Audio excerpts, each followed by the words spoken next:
Bonjour Bézi. Bonjour Bertrand. Bienvenue sur le plateau de BHT. Merci. Et comme invité sur ce plateau, nous avons donc avec nous une Amazone de la musique burkinabé. Merci, merci. D'autres diront donc la Beyoncé du showbiz burkinabé. Ouais. Bonjour. Merci donc d'avoir accepté notre invitation. Merci à vous aussi, c'est un plaisir pour moi. Talian, Oui. depuis la sortie officielle en 2014, avec Wolo Baudemé, Oui, oui, oui. qui a très bien cartonné d'ailleurs. Vous avez migré du rap au R&B, en passant par l'afrobeat et maintenant l'afro-trap. Oui. Alors, vous êtes très polyvalent. Où est-ce que vous essayez tout simplement donc de suivre la tendance? Bon, disons que je suis une artiste très très polyvalente parce que moi j'ai commencé toute petite. Voilà, j'ai commencé à chanter depuis toute petite. Donc c'est ce qui fait que je suis beaucoup plus polyvalente. Mais sachez que depuis toute petite aussi, j'ai commencé à chanter, à faire du hip-hop. Voilà, parce que j'ai eu la chance d'avoir un frère à l'époque qui faisait du hip-hop. Et c'est lui qui m'a initié un peu là-dedans.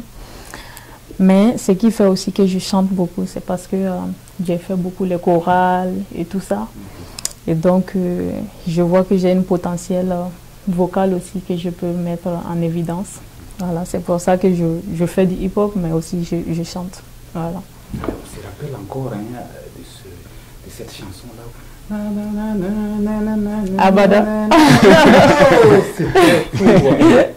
Oui. Fais-nous revivre ça un tout petit peu.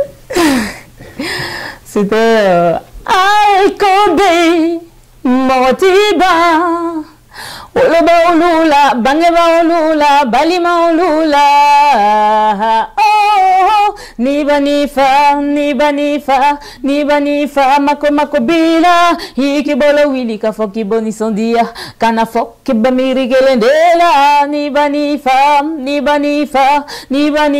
Ngobikana Hikamiri Kafoki Boni Sondia Kanamiri Ki Wolowa Sonja Yekawari Boka Fanisa Kawari Boka Mali Babazanisa Kasamrabani Bunya Badibama Efakola Hikamobiliza Hile Hekawari Boka Fanisa Kawari Boka Mali Babazanisa. Oh, merci. Kasamrabani Merci, Talian. Voilà. François Et bon, effectivement, bon, on a parlé de votre carrière qui s'est souvent interrompue. Est-ce qu'il y avait quelque chose derrière?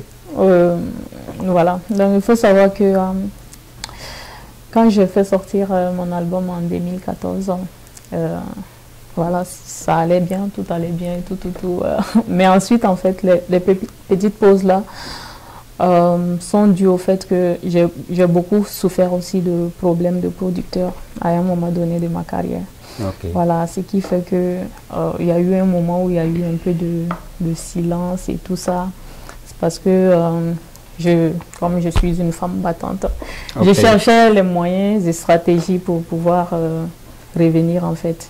Voilà, parce que je voulais pas aussi faire un truc qui n'allait pas forcément prendre, vu que j'étais déjà bien lancée en 2014 et tout. Donc, c'est ce qui fait que souvent, il y a eu des moments vraiment où j'ai carrément disparu.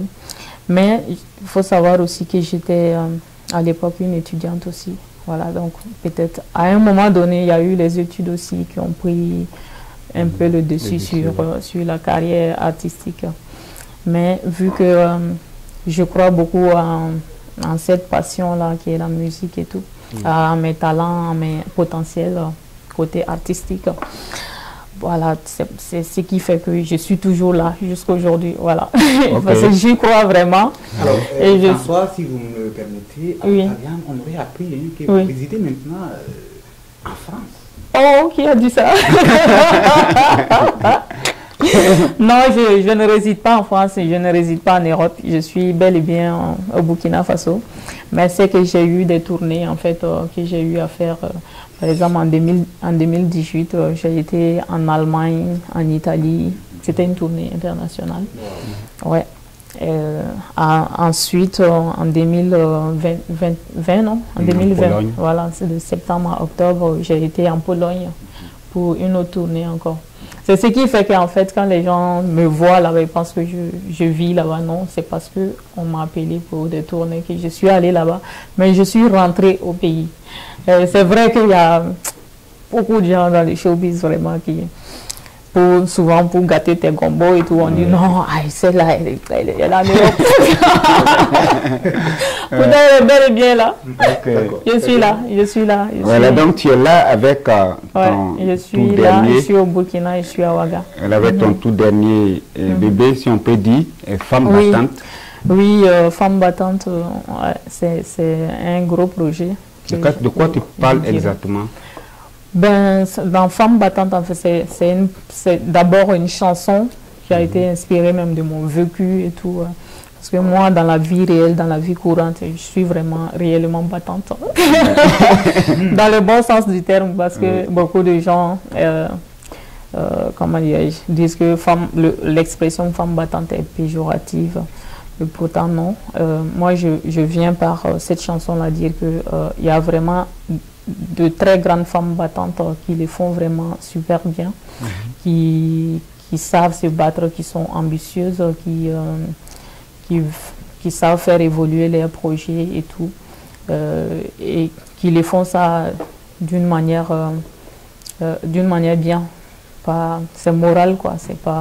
C'est pas de la prostitution ou voilà, parce qu'on a tendance à voir quand une femme se bat, on pense que non, forcément, elle se prostitue, ou sinon elle n'est pas capable d'avoir tant d'argent et tout. Et pourtant, il y a de très grandes femmes au Burkina ici qui se battent vraiment bien. Et quand on dit femmes battantes, ce n'est pas uniquement dans l'entrepreneuriat. Il y a aussi les femmes qui ont fait de longues études et qui poussent, qui veulent aller de l'avant, qui veulent aller au sommet. Elles toutes, c'est des femmes battantes. Il y a des femmes battantes qui sont au marché, qui vendent des condiments. Et il y a des femmes battantes que moi je vois très tôt le matin, dehors en train de balayer les goudrons. C'est des femmes battantes.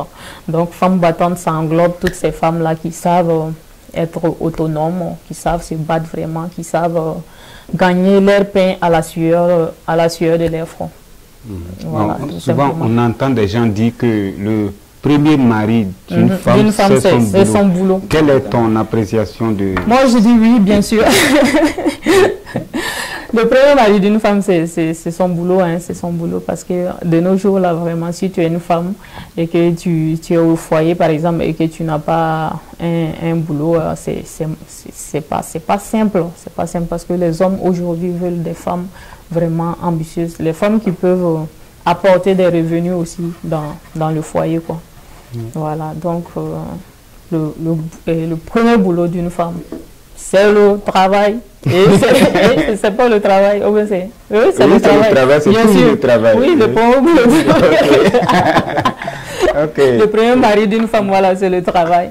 Il faut travailler. Et j'appelle aussi à travers cette chanson-là toutes ces filles-là qui aiment la facilité, que dans la vie, c'est pas... rien n'est facile, hein. Il faut vraiment se battre, il faut se former. Il faut, voilà, les formations, c'est très important parce qu'il y a beaucoup de filles qui n'ont pas forcément réussi à l'école et qui pensent que c'est le mariage seulement qui est une fin pour elles. Et moi je dis que le mariage c'est pas une fin en soi, il faut trouver un boulot et puis voilà, ensuite si tu as un mari, Dieu merci, tu peux fonder une famille, là tu peux être sûr que tu vas vraiment vivre de façon, je sais pas, tu auras une sécurité, voilà, de façon digne, une sécurité sociale, quoi. Voilà, donc c'est vraiment un super grand projet parce que j'ai une vision aussi de ce projet-là. Ça ne va pas se limiter seulement au son, à la musique. Parce que je veux qu'à travers cette chanson aussi, on puisse trouver des opportunités pour toutes ces filles-là qui aimeraient se lancer dans l'entrepreneuriat mais qui n'ont pas les moyens de pouvoir financer. On va mettre peut-être un système un mécanisme de recherche de fonds pour ces filles-là qui croient en leurs projets. En fait, on va faire un truc de casting du genre. Okay. Ouais, je pense que ça va être super. On va informer nos petites sœurs. Ouais, informer qu'elles puissent postuler. Une autre question qui est en lien avec les femmes battantes. Oui. Le 12 janvier dernier, avec ton staff, j'avais programmé de publier sur la page Facebook. Oui, effectivement. Voilà, le lien de la vidéo. Est-ce qu'il y a des raisons particulières qui ont... Oui. Qu'est-ce qui n'a pas Qu'est-ce qui n'a pas marché? Ouais, on était dans une très bonne lancée parce qu'on avait bien commencé la communication. Raison pour laquelle aujourd'hui quand je passe, les gens m'appellent femme battante, pourtant je n'ai même pas encore lancé le son. Donc on était bien parti et puis net, le jour du lancement même du son, on voit que le réseau social Facebook a été complètement coupé. Voilà, donc j'ai donc vu avec mon équipe que ce n'était pas possible qu'on lance ça sans ce réseau social-là parce que c'est le réseau social qui a le plus d'abonnés burkinabés. Et j'ai une grande communauté sur Facebook vraiment qui pourrait vraiment m'apporter beaucoup. Et je ne voulais pas lancer ça simplement sur YouTube comme ça, sans forcément faire la promo sur...